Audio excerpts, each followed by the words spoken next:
She wasn't supposed to survive.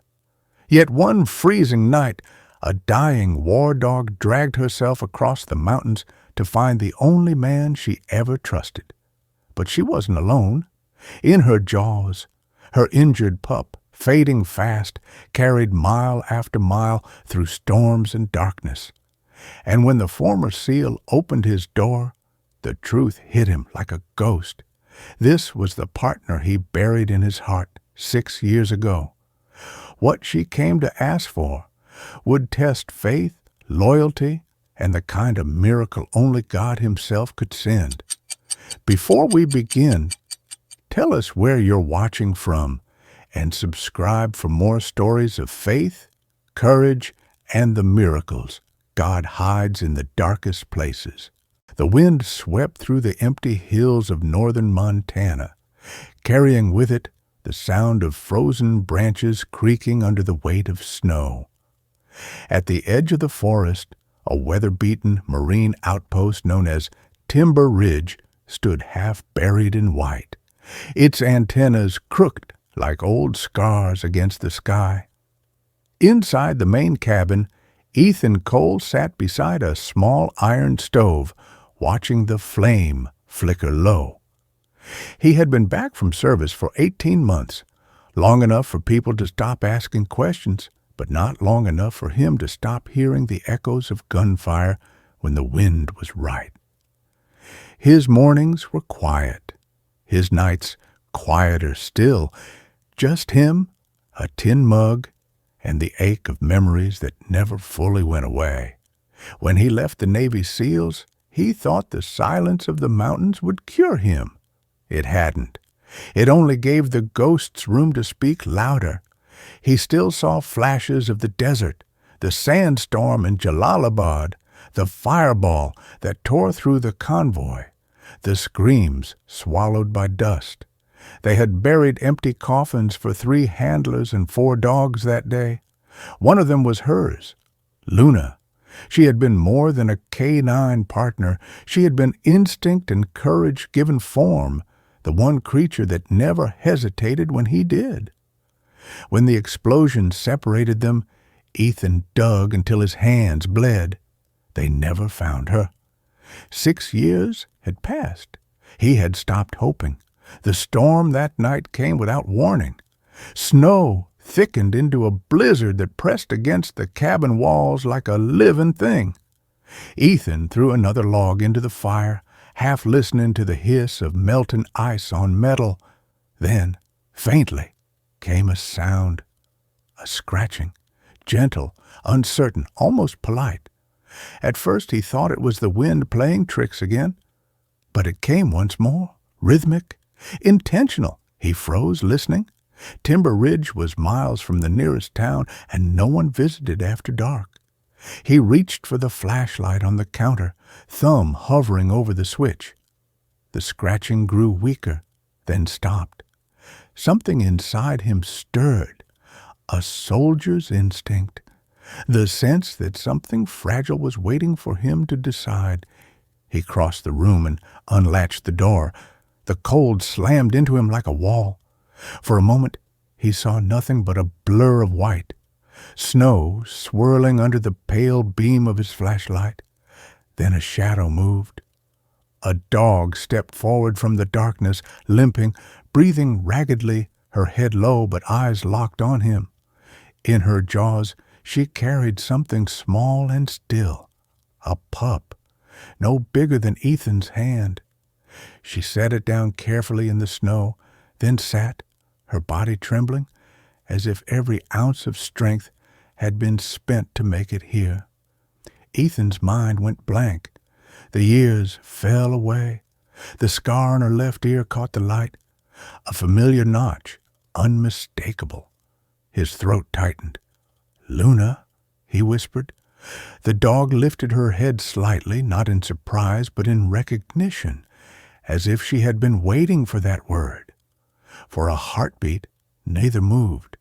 Then Ethan knelt, the snow biting through his knees. The pup gave a weak whine, a sound so small it barely seemed alive. He reached out, scooped it into his hands, and felt the faintest flutter of breath against his palm. "You came back," he murmured, his voice breaking between disbelief and awe. "You really came back." Luna's gaze didn't waver. There was exhaustion there, but beneath it, a steadiness, a soldier's will. She had crossed miles of wilderness for this, carrying her child through storms and wire and hunger, not to find shelter, to find him. He carried the pup inside, laying it near the stove's warmth. Luna hesitated at the threshold, muscles tense, ready to retreat if threatened.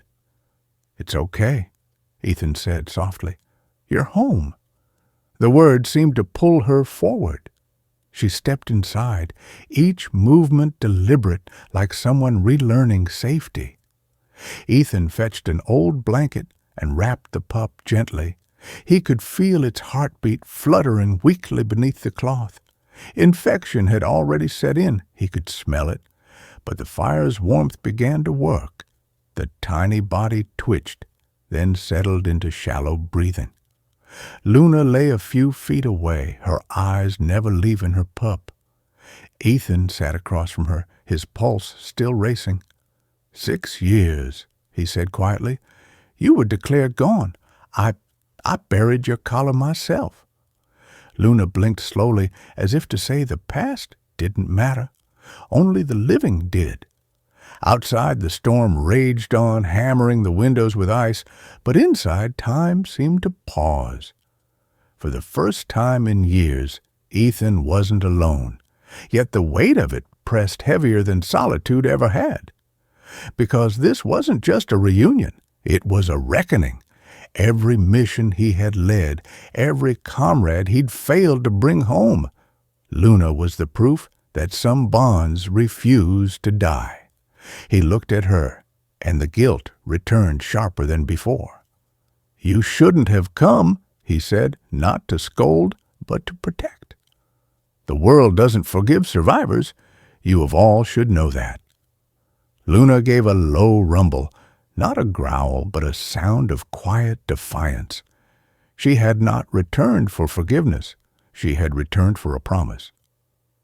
Ethan leaned back against the wall, the fire's light dancing across the metal insignia still pinned to his pack. An eagle worn by time, edges dulled but unbroken. He remembered the day Luna had taken a bullet meant for his teammate, the day she dragged a wounded man out from the burning wreckage before the second blast hit. She had always been the one who never gave up, even when he had.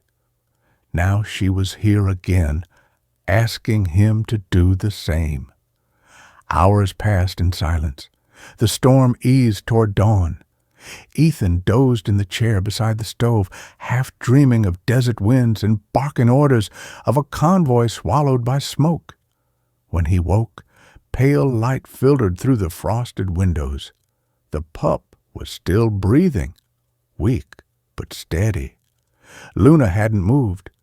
She lay watchful, her head resting near Ethan's boot, eyes open and calm. In them he saw no wildness, no fear, only endurance. He realized then that whatever road had brought her back had nearly killed her, yet she had finished it because she believed in something more than instinct. Maybe it was memory, maybe it was love. Ethan reached down, resting a hand on her head. "We'll save him," he said. "I promise." Luna closed her eyes, and for the first time in years, Ethan felt a peace that didn't come from silence, but from purpose returning to him, like breath after drowning. Morning light seeped through the frosted windows of Timber Ridge, dim and muted like a memory reluctant to return. The storm had finally broken, leaving behind a pale wash of quiet over the mountains, the kind of silence that made a man aware of his own heartbeat. Inside the cabin, Ethan Cole crouched beside the stove, checking the pup's breathing again. The tiny chest rose and fell with fragile determination, a rhythm that steadied Ethan more than he wanted to admit. Luna had not slept. She lay curled near the pup, her posture still as stone, but her eyes following every movement Ethan made, not out of suspicion, but something closer to expectation.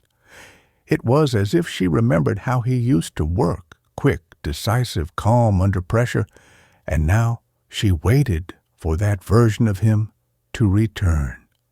He felt the weight of that unspoken plea. He hadn't been that man in years. Ethan moved to the old metal locker near the wall, the one he had avoided opening since settling here. He unlatched it slowly. Inside were remnants of a former life. Medical kits, a torn tactical harness, field manuals, and a dusty handheld radio unit with chipped paint. He lifted the radio, turning it over in his hands. It had been issued during his last deployment, one of the few tools he trusted. If the pup was to survive, he needed help. Not theoretical help, real help. And that meant calling someone he hadn't spoken to in months. Tina Morales, the closest thing Montana had to a field medic with combat experience. Tina had served as a Navy corpsman before leaving after an incident that took one of her teammates. She rarely spoke of it, but Ethan remembered the way she shut down afterward, retreating into her work and the quiet parts of the world. She lived off-grid 2 valleys south, close enough to reach, far enough that she rarely visited anyone. Ethan pressed the radio button. Static hissed back. The storm had battered the frequencies harder than he thought. He set the radio aside and grabbed his outer coat. "Stay with him," he told Luna, though he knew she would never leave her pup's side. He stepped outside. The cold bit instantly, air so sharp it could carve through bone. Snow reached nearly to his knees, but he pushed forward, following the narrow trail that led to the generator shed. Timber Ridge's generator was older than he was, a leftover from another era. But when the grid went down, it kept the cabin systems alive, including the emergency communication line hidden beneath the floorboards. When he reached the shed, Ethan found the door frozen shut. He braced his shoulder and forced it open, scattering frost like shattered glass. The generator sat in the corner, quiet, a sleeping beast waiting for a command. He adjusted the choke, primed the line, and pulled the cord. Nothing. Again. Still nothing. The third pull brought a cough, then a rumble, and finally a low, steady growl of life. Ethan exhaled, steam curling from his lips. He hurried back to the cabin. Luna's ears perked as soon as he entered. The pup stirred faintly under the blanket. Ethan knelt beside them, letting the warmth of the room sink into his stiff hands. Then he moved to the small panel under the floorboard and flipped the hidden switch. A green light blinked. Good. The emergency comms were active. He dialed a line he remembered from years past. "Morales, it's Cole. I need you." A pause, a long one, then a crackling reply. "Ethan, are you hurt?" "Not me. It's urgent. A pup. Infection. He might not last the morning." Another pause, but shorter this time. Tina's voice came back low and controlled, the voice of someone who didn't run from crises. "I'll be there within the hour." Ethan hung up. When he turned, Luna was watching him, head lowered, eyes steady. She didn't need explanations. She understood movement, tone, urgency. She had lived these rhythms before. He sat near her, letting his back rest against the wall. "I don't know how you found me," he said quietly, "or why after all this time, but you chose the worst and best place to land." Luna blinked once, slow and deliberate. He took that as agreement. The hour that followed stretched thin. Ethan cleaned the pup's wound again, wincing at the heat radiating from it. Fever. He whispered words he hadn't spoken aloud in years. Encouragement, not commands. Luna pressed her nose lightly to the pup's flank, offering what comfort she could. When the engine of an approaching snowmobile echoed through the trees, Ethan rose with a jolt. Luna stood too, her muscles tensing, protective instinct awakening. "It's okay," Ethan murmured. "She's a friend." The snowmobile parked outside, and Tina Morales stepped off, removing her helmet as she approached the cabin. She looked older than Ethan remembered, not outwardly, but in the heaviness of her posture. Her past had carved itself into the way she moved, the way she scanned her surroundings before entering any space. She saw Luna first and froze mid-step. "Is that—" "Yes," Ethan replied. "Her." Tina stepped inside cautiously. "She shouldn't be alive." "Neither should half the people we've served with," Ethan said, "but here we are." She knelt beside the pup without needing to be asked. Every motion was purposeful, shaped by years of treating wounds under gunfire and triaging casualties with seconds to spare. "He's septic," she muttered, "badly, but not beyond saving." Luna hovered, her breath trembling. Tina glanced at her and said softly, "You brought him a long way, didn't you?" Luna did not react outwardly, but something in the air shifted, a subtle acknowledgement between two beings who understood survival. Tina signaled Ethan. "I need boiled water, blankets, and whatever antibiotics you still keep hidden around here." "You think I clean out my gear?" Ethan replied with a faint, strained smile. "Not a chance." They worked together with an efficiency born from old habits. Ethan held the pup steady while Tina cleaned the wound. Luna pressed close, her presence almost guiding Ethan's hands. Hours passed, though neither noticed. At midday, the fever finally eased slightly. Tina sat back, wiping her brow. "He's fighting," she said, "but he'll need days of care, maybe more." Ethan nodded. "He'll have it." Tina studied him for a moment. "You've changed," she said. "Not weaker, just quieter." "So have you." "Trauma does that." Neither needed to elaborate. Their shared past filled the silence. But just as a moment of ease began to settle, Tina's expression stiffened. She looked toward the door, brows narrowing. Ethan followed her gaze. Snow shifted outside. Someone was approaching Timber Ridge. Ethan felt his pulse spike. Luna rose, body taut, ears forward, no sound but readiness etched into every movement. Whoever was out there wasn't Tina, and they weren't expected. Ethan moved to the window slowly. A shadow crossed the tree line. Tall, deliberate, familiar. His breath froze before the air did. "No," he whispered. "Not him. Not now." Luna's rumble was low, steady, protective. Tina glanced sharply at Ethan. "Who is it?" Ethan didn't answer, because saying the name would make it real. And the last man he ever wanted to see on this mountain was now walking toward his door. A pale winter sun pushed weak light across Timber Ridge, turning the snow into a muted sheet of silver. Inside the cabin, tension thickened the air as Ethan Cole stood frozen by the window, his breath shallow, his eyes fixed on the lone figure emerging from the shadow of the pine trees. Luna remained beside the pup, but her entire body had shifted.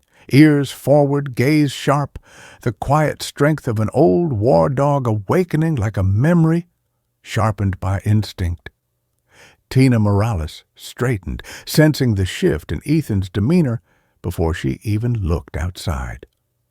"Tell me," she said softly, not demanding, just bracing. Ethan swallowed hard. His name is Marcus Hale. He hadn't spoken that name aloud in years, and the sound of it felt like a bruise being pressed. Marcus Hale stepped into clearer view, moving with the confident precision of someone familiar with danger and unafraid of it. He had once been Ethan's superior officer, a team leader with a reputation for bold decisions that saved lives, until one operation in Afghanistan shattered that legacy. Marcus had ordered an aggressive push that split their unit in hostile terrain. The ambush came fast, brutal, and unforgiving. Several teammates were lost, and Luna disappeared in the chaos.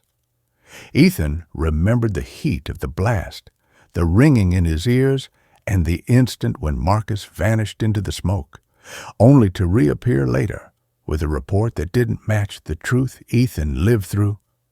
The military closed the investigation. Ethan never did. Now Marcus was climbing the snowy incline toward Timber Ridge as if he belonged here. Tina moved beside Ethan. "Does he know about Luna?" Ethan shook his head. "He shouldn't even know where I live." A heavy knock rattled the door. Luna lifted her head, eyes narrowed, but she didn't move from the pup's side. Ethan opened the door just enough to step outside, blocking the interior from view. The cold hit instantly, but it was nothing compared to the chill rising inside him. "Ethan," Marcus greeted, his voice steady, almost casual. "You're hard to find." Ethan didn't respond. Marcus glanced around the snowy clearing, hands tucked behind his back, in that controlled manner he always used when assessing a terrain. "Heard you've been hiding out here," he continued, "and heard something else too, a rumor." Ethan kept his tone flat. "About what?"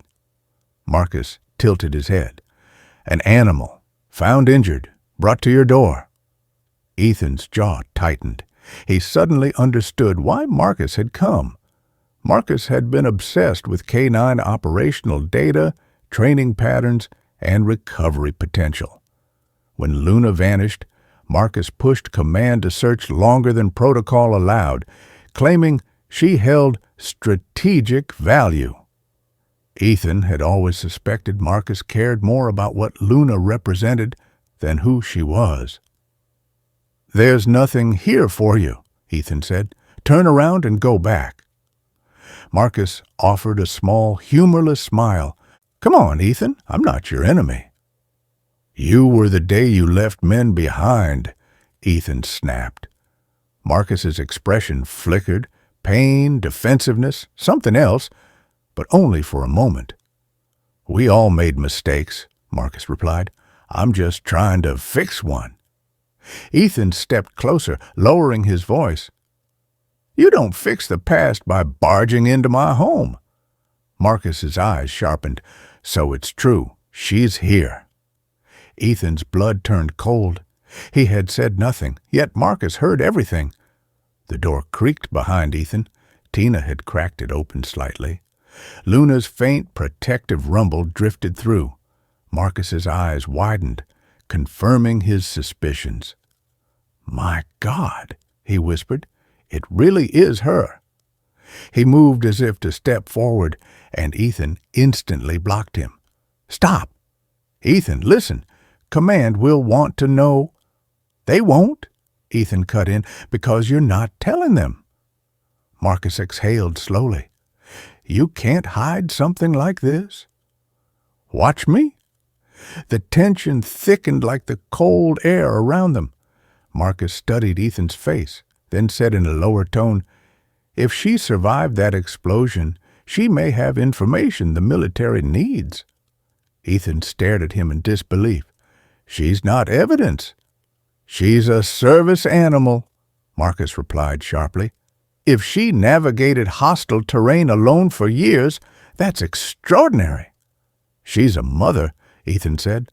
That changed something. Marcus blinked. "There's a pup?" Ethan realized his slip too late.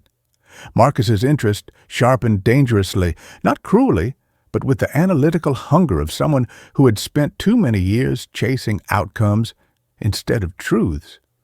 "Ethan," Marcus said slowly, "let me see them." "No." A long silence stretched between them, snowflakes drifting quietly down as though unsure which side they belonged to. Then Marcus's eyes softened, not with manipulation, but with exhaustion. "I didn't come to hurt her," he said. "Or you?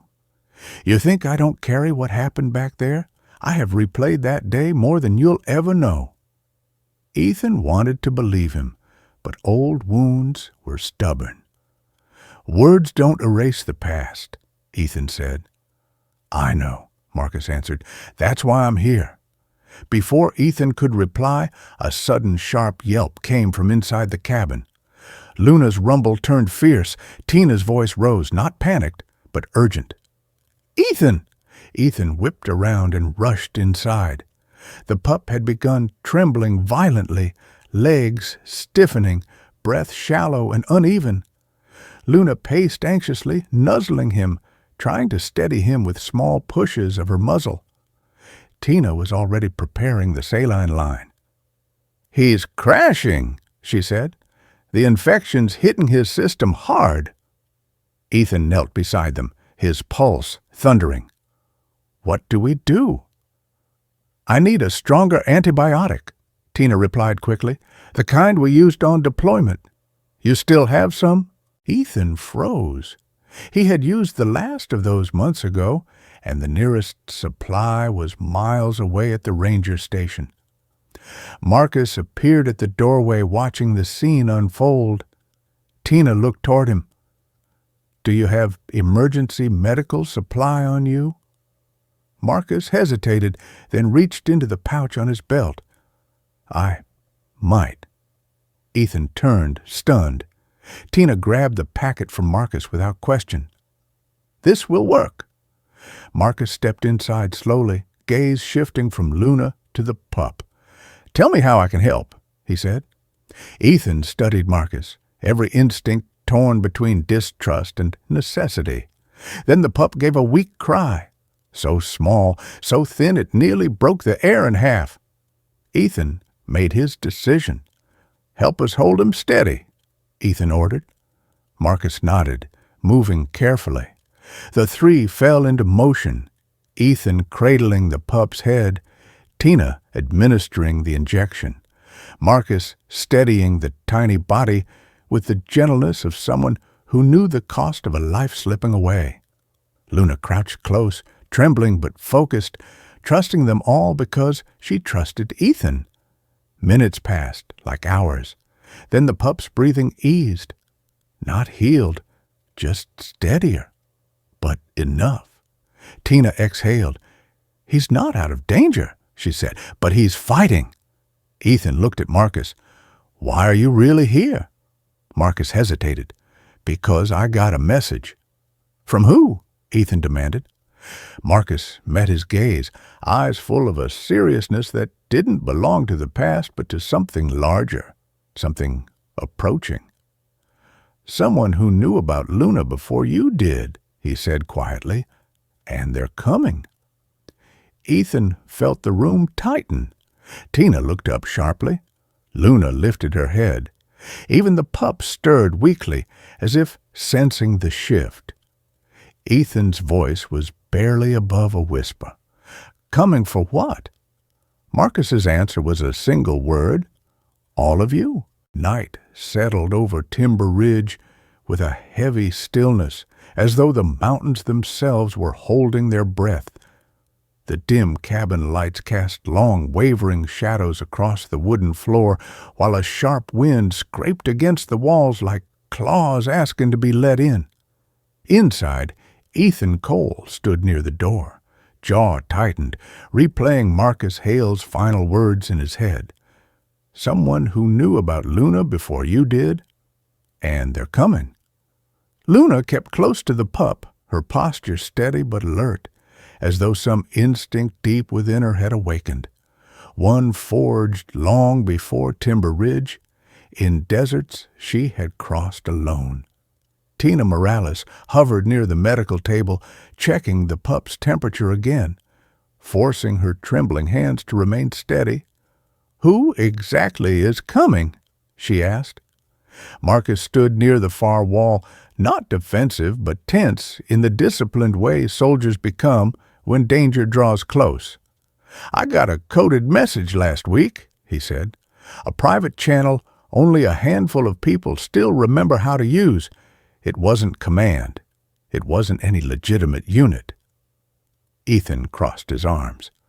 "So, who sent it?" Marcus hesitated, then answered, "Someone from our old task group. Someone who was obsessed with canine adaptability research after Luna went missing. He believed certain dogs could survive and evolve beyond the standard limits. He said if Luna ever reappeared, she'd be reclaimed." Ethan's pulse kicked up. "Give me a name, Marcus." "Dr. Harlan Price."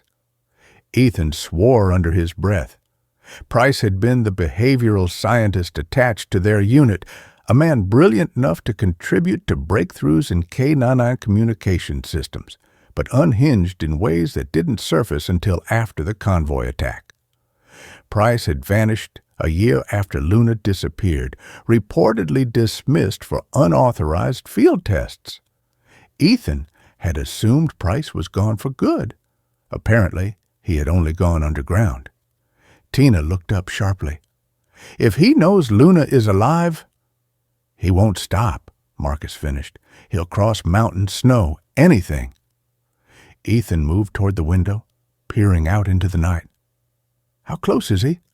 Marcus shook his head. "If he sent me the warning, he can't be far." Luna growled softly. Not a threat, but a signal. Something outside shifted. Snow crunched. A branch snapped.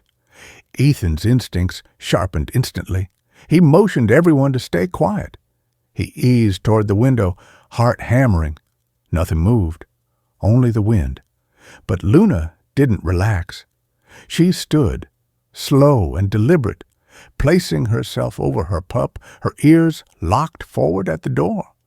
"Ethan," Tina whispered, "what if—" But she didn't finish, because at that moment the radio on the shelf crackled, a sound like static mixed with a clipped robotic pattern. Beep, beep, pause, beep. Marcus stiffened. "That's not random. That's a signature. Price used that code during field tests." Ethan snatched the radio, turning down the volume. A distorted voice broke through. "Timber Ridge, anomaly confirmed, retrieval in progress." Tina's eyes widened. "He's triangulating." "He's been watching us longer than we realized," Marcus added quietly. Ethan turned to them. "We need a plan." Tina swallowed. "We need to move Luna and the pup to a safer location. Price is unpredictable." Ethan nodded. "The supply cellar beneath the generator shed, steel walls, only one entrance, and it locks internally." Marcus hesitated. "You're assuming we can move the pup without triggering a setback." Tina looked torn. "If we don't, Price will take him and Luna." The pup whimpered softly, as if the world's tension had seeped into his small frame. Luna bent down, nudging him gently, her eyes sharp with protective focus. Ethan knelt beside her. "We're not letting anyone take him, or you, not again." Luna held his gaze, steady, resolute. A silent pact renewed after 6 years. They moved quickly. Tina wrapped the pup in the layers of cloth, keeping the warmth close. Marcus checked the perimeter through the cracks in the shutters. "No movement yet," he whispered, "but he's close."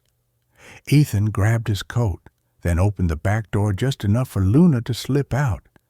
Tina followed with the pup, Ethan guarding her steps.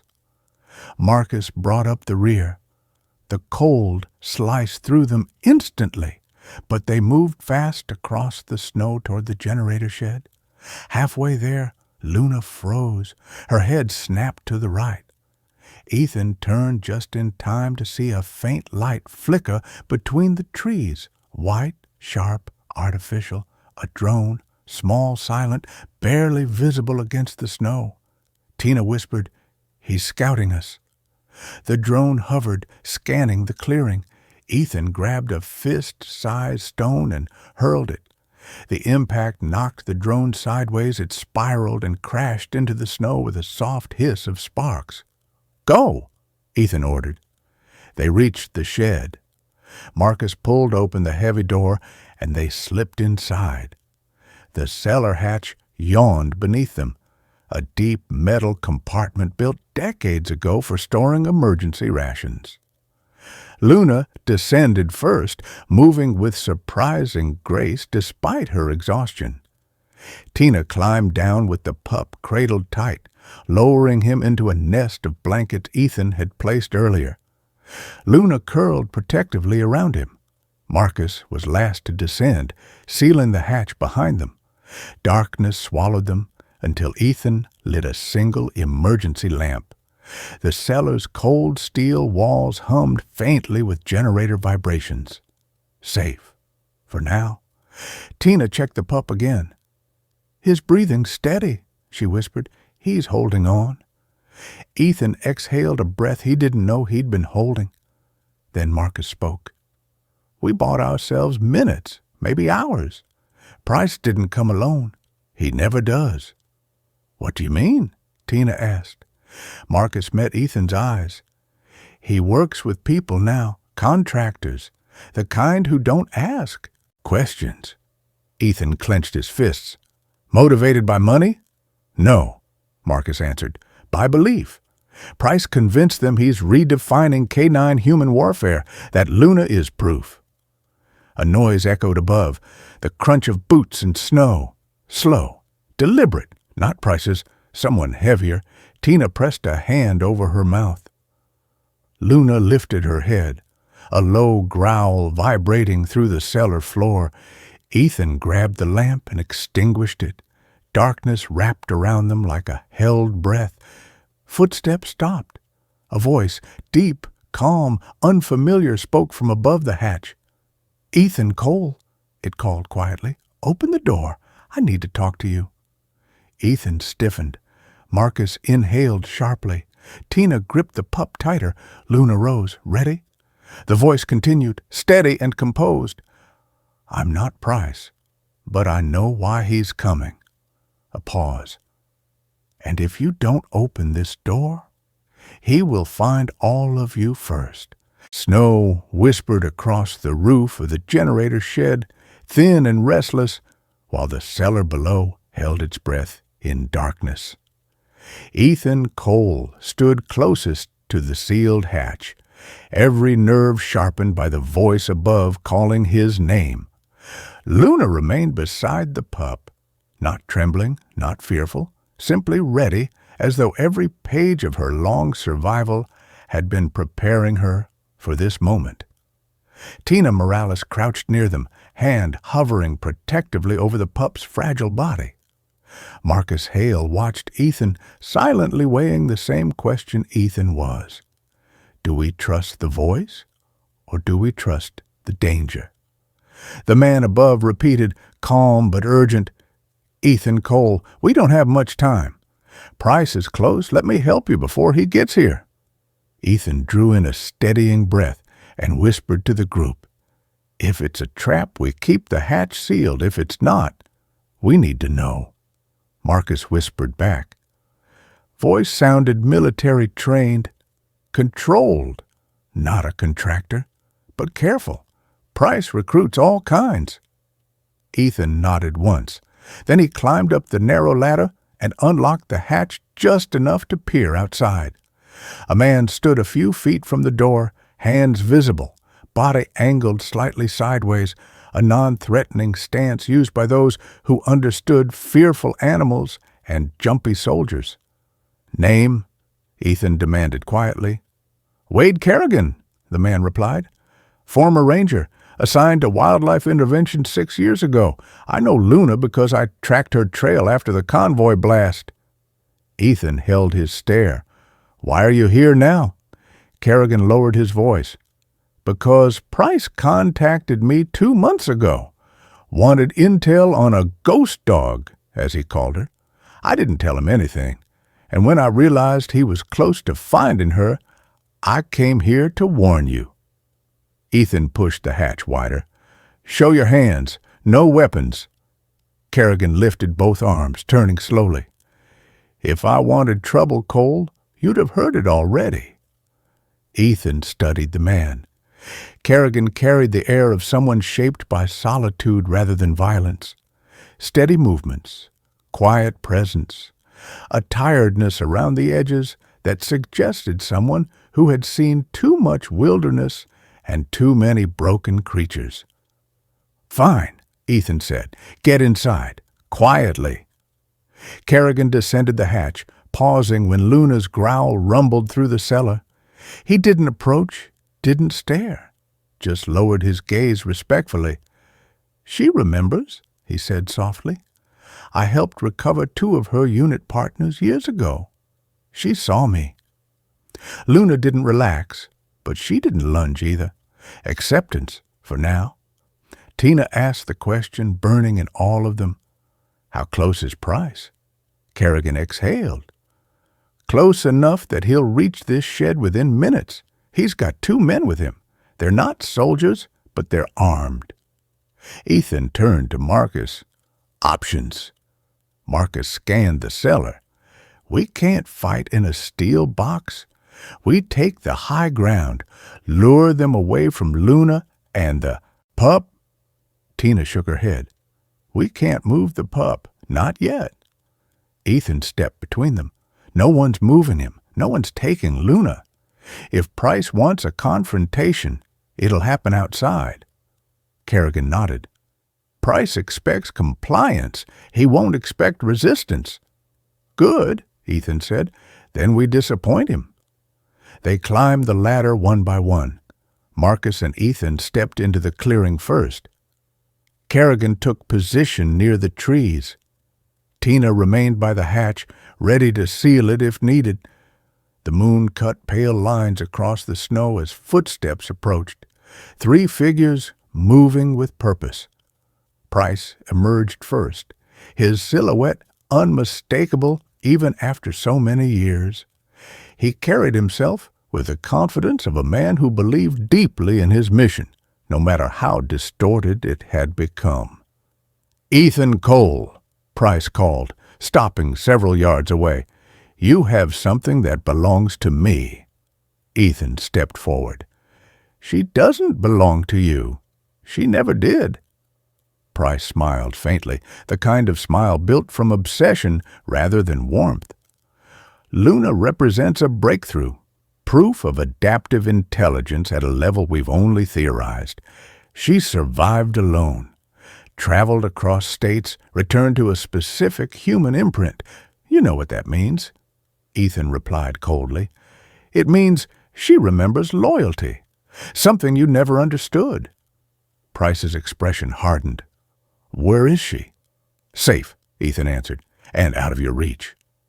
Price lifted a hand, signaling his 2 contractors to spread. "You can't protect them, not without risking the pup's life." Marcus stepped forward then, placing himself at Ethan's side. "Funny thing about risking lives, Price. You never cared about that before." Price blinked, surprised to see Marcus standing with Ethan instead of leading him aside. "Hale, I thought you understood the bigger picture." "I did," Marcus said, "until your picture required sacrificing everything that made Luna a soldier, not a specimen." The contractors tensed. Kerrigan shifted behind a tree, ready. Price's voice sharpened. "Stand down, all of you. I only need the animals." Ethan's answer was a quiet, unwavering no. Price exhaled slowly, almost pitying. "You can't stop progress." Ethan's eyes narrowed. "Watch me." A heartbeat later, a distraction erupted. Kerrigan tossed a flare from behind the tree line, lighting the clearing in a burst of red. The contractors flinched. Ethan and Marcus moved simultaneously, tackling them into the snow. The struggle was brief. Surprise was on their side. Tina sealed the cellar hatch from below, Luna's growl echoing through the steel. Price stumbled back, blinded by the flare's afterglow, scrambling to regain control. Ethan stood, fists clenched. "It's over, Price." Price attempted to reach for a tranquilizer device at his belt, but Kerrigan stepped out from behind him, placing a firm hand on his shoulder. "Enough," Kerrigan said. "You've done enough damage." Price looked around. 2 men pinned, Kerrigan steady, Ethan unshaken, Marcus blocking escape. For the first time, his confidence cracked. "You don't understand," Ethan cut him off. "I understand perfectly. Luna survived because she refused to be what you wanted, and she didn't come this far to end up in your cage." Price's shoulders sagged. Snow fell between them, soft, final. Hours later, Price and his men were escorted down the mountain by emergency services Kerrigan contacted through a private channel. No charges were filed yet, but Price would be monitored, restricted, and barred from any K9 research indefinitely. Timber Ridge returned to silence. Ethan, Marcus, Tina, and Kerrigan gathered in the cellar once more. Luna lay curled around her pup, who blinked up at them with weary, hopeful eyes. "He's going to make it," Tina whispered. Ethan lowered himself beside Luna, placing a hand gently on her head. "You're home," he said softly. Luna closed her eyes, breathing steady for the first time since she returned. Outside, dawn rose over the mountains, gold spreading across the snow. Marcus stepped to Ethan's side. She found her way back, and now, so can you. Ethan didn't answer. He simply watched Luna and the pup, alive, safe, together. Purpose filled the quiet cabin again, warm and undeniable. Timber Ridge, once a refuge from the world, had become something else, something reborn by loyalty, survival, and a bond that refused to die. And as the sun climbed higher, melting the first thin layer of frost, Ethan knew the long winter inside him was finally beginning to thaw. Sometimes God's miracles don't come with lightning or noise. They arrive quietly, in the form of a loyal dog finding her way home or a wounded soldier rediscovering hope. Luna's journey reminds us that even in our darkest seasons, God sees us, God guides us, and God never forgets the ones He loves. If this story touched your heart, please share it with someone who needs encouragement today. Leave an amen in the comments, and don't forget to subscribe for more stories of faith, courage, and second chances. May God bless you and everyone watching. Amen.